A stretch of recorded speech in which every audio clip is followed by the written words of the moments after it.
মঙ্গলবার ফালাকাটা বিধানসভা কেন্দ্রে তৃণমূল কংগ্রেস প্রার্থী সুভাষচন্দ্র রায়ের সমর্থনে ময়রাডাঙ্গা অঞ্চলে দেখা গেল জমজমাট নির্বাচনী প্রচার। সকাল থেকে উৎসাহের সঙ্গে বিভিন্ন এলাকায় ঘুরে জনসংযোগে অংশ নেন দলের নেতাকর্মীরা।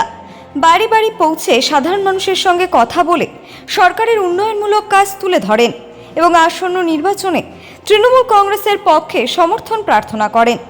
এদিন প্রচারের পাশাপাশি ময়রাডাঙ্গা অঞ্চলে 13/168 নম্বর বুথের কুঞ্জনগর এলাকায় 8টি পরিবার বিজেপি ছেড়ে তৃণমূল কংগ্রেসে যোগদান করে। নবাগতদের হাতে দলীয় পতাকা তুলে দিয়ে আনুষ্ঠানিকভাবে দলে স্বাগত জানানো হয়। এদিনের ওই কর্মসূচিতে নেতৃত্ব দেন আলিপুরদুয়ার জেলা তৃণমূল কংগ্রেসের সাধারণ সম্পাদক শুভব্রত দে। তার নেতৃত্বে গোটা ময়রাডাঙ্গা অঞ্চল চষে বেড়ান প্রার্থী সুভাষচন্দ্র রায়। নির্বাচনের আগে এই ধরনের যোগদান ও প্রচার তৃণমূল শিবিরে বাড়তি উৎসাহ যোগাচ্ছে বলে মনে করছে রাজনৈতিক মহল।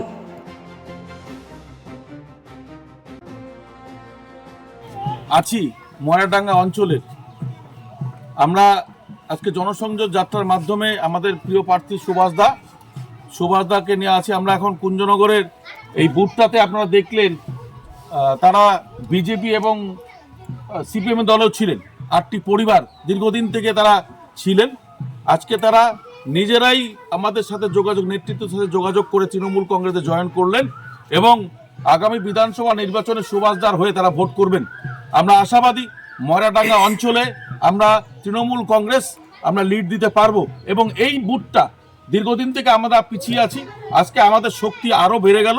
আমরা এই বুথ থেকেও লিড দেব। মূলত সুভাষচন্দ্র রায় সময়ের অপেক্ষা তৃণমূল কংগ্রেসের প্রার্থী নেত্রী মমতা বন্দ্যোপাধ্যায়ের প্রার্থী।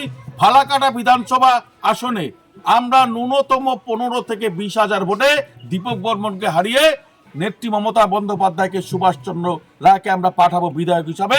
নেত্রী মমতা বন্দ্যোপাধ্যায়ের হাত এবং অভিষেক বন্দ্যোপাধ্যায়ের হাত শক্ত করব করতাম, ঠিক আছে।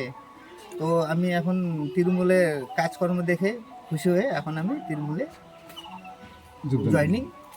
কয়জন একসাথে?